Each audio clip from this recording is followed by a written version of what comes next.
The wind off the Bighorn Mountains carried ice in it, even in late September, and Naomi Darby felt it through her coat, through her dress, all the way down to the small, quiet place inside her that had been cold for 6 months. She had been on the road since morning. The wagon she'd borrowed from Mrs. Kettridge in Coulter's Creek was not built for comfort, and the last mile to the Renner Ranch was little more than a set of wheel ruts pressed into the hard ground, winding through a stand of cottonwoods gone yellow at the edges. She almost turned back at the gate. It was a plain gate, iron-hinged, the crossbar worn smooth by years of hands. Beyond it, the ranch spread itself across a wide bench of land, a solid house of pale timber, a barn twice the size of the house, corrals fenced with raw pine poles, and a windmill turning in slow, creaking circles against the gray sky. It looked like a place that had made up its mind to last. She had heard about it from a woman at the dry goods counter in town. August Renner's housekeeper had gone back east to care for her sister. The ranch needed someone to cook and keep the house. Mrs. Kettridge had said it plainly. He's not easy to work for, doesn't talk much, but he's fair and he pays on time, and that's more than most. Naomi had no particular choice. Her husband, Warren Darby, had been dead 6 months, typhoid, swift and merciless. He had left her a rented house in Kansas, 3 debts and a box of letters she'd read until she had them memorized. She'd sold what she could, paid what she owed, and started west with the thin idea that a person could remake themselves if they got far enough from the place where everything had gone wrong. She clicked the horse forward and drove through the gate. August Renner came out of the barn when he heard the wagon. He was a tall man, lean through the shoulders, with a face that the sun and wind had taken their time with. He looked older than she'd expected, perhaps late 30s. But his eyes were direct and clear, the color of creek water in shadow. He wore no expression she could easily read. He simply looked at her, then at the wagon, then back at her.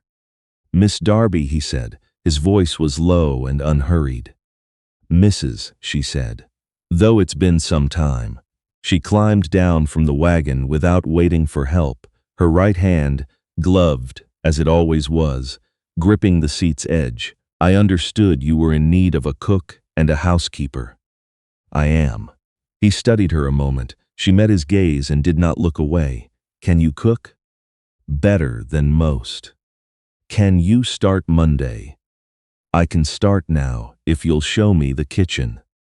Something moved in his face. It was not quite a smile, more like the possibility of one, held in reserve. "All right," he said. That was the whole of their first conversation. The kitchen was large and practical, the kind built by a man who understood function and nothing else. The cast iron range was good, the woodbox needed filling. Naomi found flour, salt, lard, dried beans, and a side of bacon. By the time the sun dropped behind the mountains, she had cornbread in the oven and a pot of beans on the fire. August Renner ate at the head of the table, with a silence that was not rude, simply complete.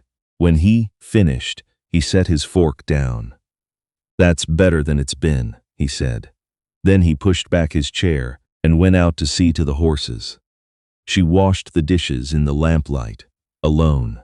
It was a familiar kind of aloneness, not the hollow kind she'd known in Kansas, but one that felt, at least, like something she'd chosen. She wore her gloves to wash the dishes. She always did. The weeks gathered themselves into a shape. She learned the rhythms of the Renner Ranch the way you learn a piece of music. First the broad melody, then the small, quiet variations. August was up before light and in the barn before she had the coffee made. He came in for breakfast, ate in brief silence, and went back out. At noon he appeared at the door like a man keeping an appointment, ate whatever was set before him, and said little. Supper was the longest meal. Some evenings he would speak, a sentence or two about the condition of the pasture, a calf that had taken ill the state of the road into town. She answered when he spoke. She did not fill silence for its own sake, and she noticed that he seemed to find this agreeable. He did small things she was not supposed to notice. The split step at the back door, she'd caught her heel on it twice, was repaired one morning without comment. The bucket she used to carry water from the well was replaced with a heavier, better one. A cord of wood appeared, stacked close to the kitchen door, so she would not have to cross the yard for it in the cold. She noticed all of it. She said nothing, but she noticed. The town of Coulter's Creek had opinions. Towns always did. She went in on Fridays for supplies, and Mr. Ferris at the dry goods store had a particular way of weighing her up along with the flour.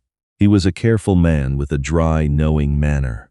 One morning in November he leaned on his counter and said, almost to himself, "August Renner hasn't had a woman running that house in 2 years. Place used to look like a camp." "It looks like a home now," Naomi said, counting out her coins. "It does," said Mr. Ferris, and he smiled in a way that meant more than the words. She chose not to read anything into it. There was a woman, Mrs. Lorena Pryor, a widow from the edge of town with bright eyes and an easy laugh, who made a point of visiting the ranch on some pretext or another every few weeks. She was handsome and knew it. She brought preserves. She always managed to be there when August came in for the noon meal, and she had a way of making Naomi feel like a piece of furniture in the room she was standing in. "Mr. Renner," Mrs. Pryor said one afternoon, settling herself at the kitchen table as though she owned it, "you must find it terribly quiet out here in winter. A man needs good company." She glanced at Naomi with the particular brightness of a woman who does not consider the hired help as competition. August looked at her from across the table. "I have good company," he said. He did not look at Naomi when he said it, but Naomi felt it anyway, a warmth that moved up the back of her neck and had nothing to do with the range. Mrs. Pryor left not long after. She did not bring preserves again. It was December when the trouble started. Not trouble anyone else would have seen, just the quiet catastrophe of a person realizing they have begun to feel something they are not permitted to feel. Naomi had been careful. She had kept the terms of her position clear in her own mind, had told herself that what she felt for August Renner was simply the gratitude of a woman who had been given solid ground after a long fall. But there were evenings now when he sat at the table after supper, not going out right away, just sitting with his coffee, and she found herself slowing her work, finding small reasons to stay in the kitchen a little longer. He had started talking more. Not much. It was still like drawing water from a deep well.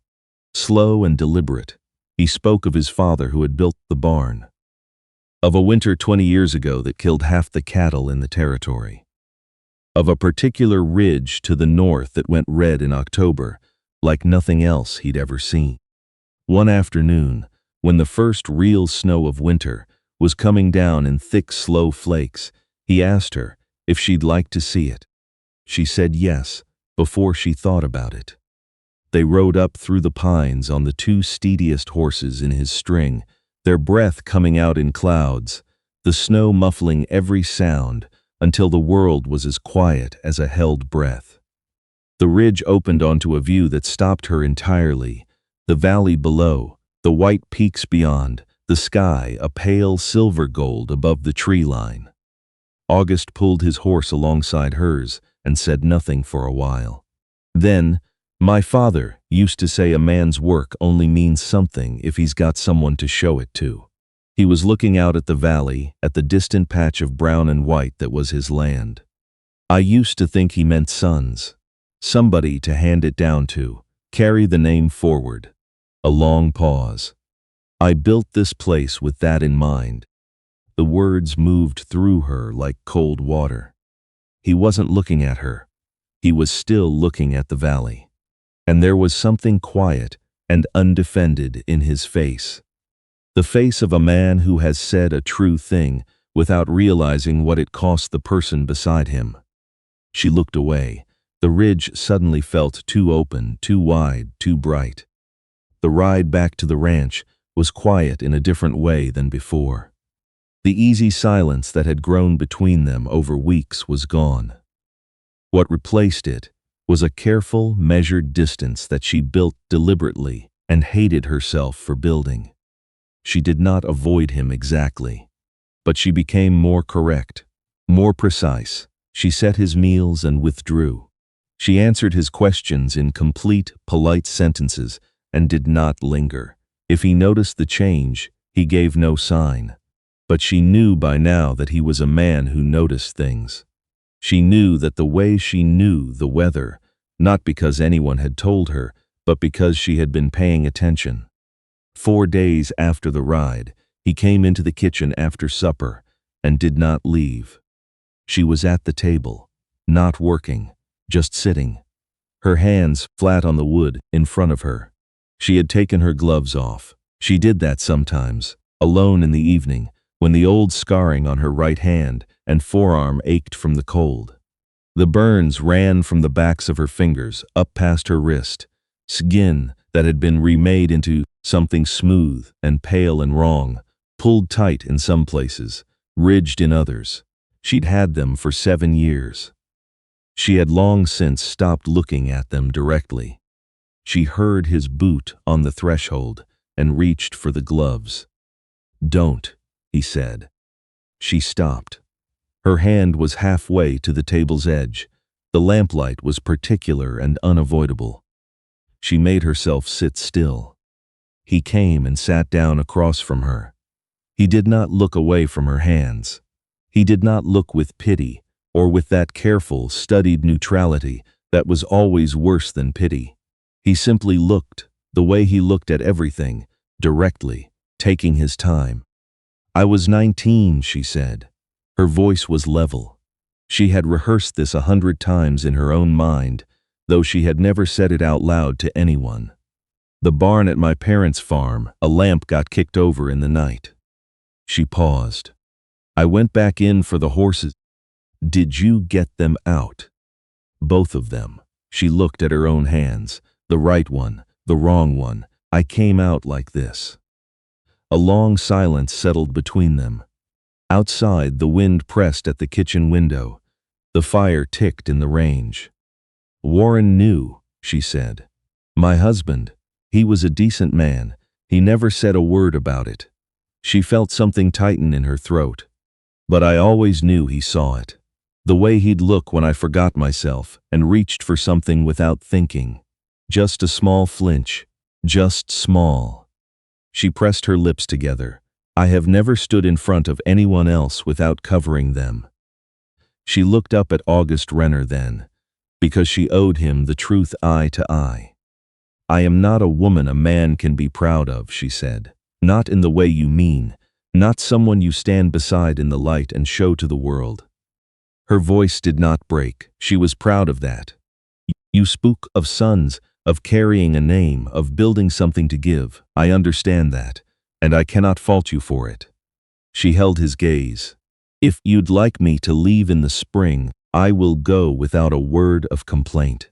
I would only rather know now." August was quiet for a long moment, long enough that the fire shifted in the grate and the lamp flame wavered in a draft from under the door.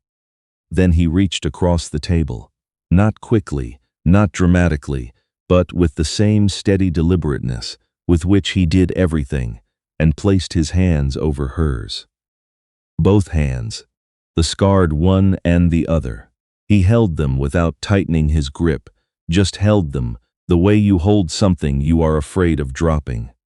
"You went back into a burning barn," he said, "for horses that could not have asked you to." He looked at her hands, then at her face. "I've been trying to figure out what kind of a woman does that. Now I know." She felt something loosen behind her sternum, something she had held clenched for 7 years, without realizing the cost of it. "These hands have kept this ranch better than it's been kept in years," he said quietly. "Better than mine have, and I've had twice the time."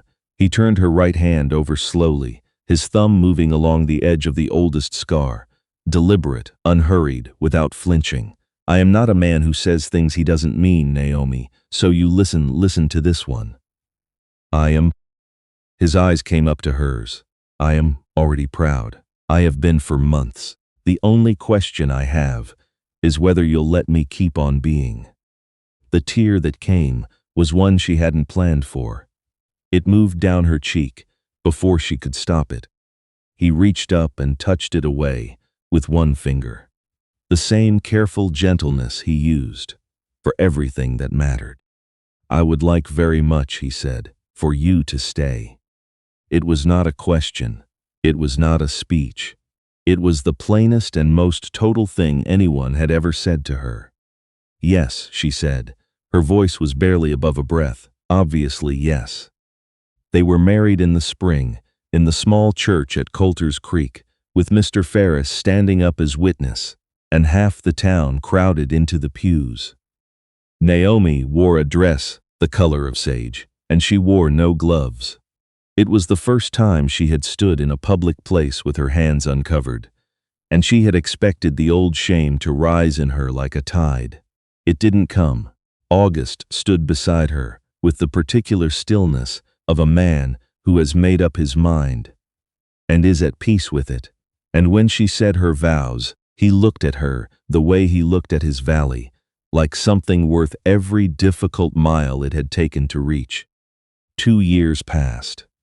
The summers in Wyoming were short and brilliant, and the evenings on the porch of the Renner Ranch had become the part of the day. Naomi guarded most carefully, the way you guard a thing you know the value of. They had a boy now. His name was Samuel, and he was 6 years old, with quick dark eyes, and a habit of talking to the horses in a low, serious voice that made August smile in the private way he kept for things he did not want to draw attention to. Samuel had come from the county orphanage the previous winter, a quiet child who had been passed over twice for being, as the matron put it, too old and too plain, and not easy enough. Naomi had known him in an instant. August had looked at the boy's face for a long moment and said only, "We have room." That was all. It was enough. Samuel came galloping up the lane now, on his small cream-colored pony, his hat tipped back, and his voice carrying across the yard. "Ma, Pa said I can help with the fence line tomorrow." "Then you'll want to sleep tonight," Naomi called back. "Come in when you're ready." He wheeled the pony around and thundered back toward the barn, and she watched him go, her scarred hand resting open in her lap in the last of the evening light. August put his arm around her. He said nothing. He rarely did in the evenings, but she had learned, over 2 years of listening, that his silences were a language of their own, full and specific and generous, the kind that costs a man something to offer. She leaned her head against his shoulder. The mountains went from gold to rose, to a deep, quiet purple, and the first stars came up above the eastern ridge, and the ranch was still in the way of a place that has become, without any formal declaration, a home. She had arrived here with a borrowed wagon, 3 months' worth of grief, and the conviction that a person could rebuild herself if she put enough miles between herself and what she'd lost. She had been right, only not in the way she'd imagined. She hadn't rebuilt herself. She had simply been seen, clearly and without flinching, by a man who did not need her to be anything other than what she already was. The lamp in the kitchen window threw a warm square of light onto the ground. Somewhere in the barn, Samuel was still talking to the horses in his low, serious voice, and August's hand was steady on her shoulder, and the stars were coming out one by one over the bighorns. This was what enough felt like. She hadn't known before, but she knew it now. "Thank you for riding along with me today. I'm grateful you were here. Until next time.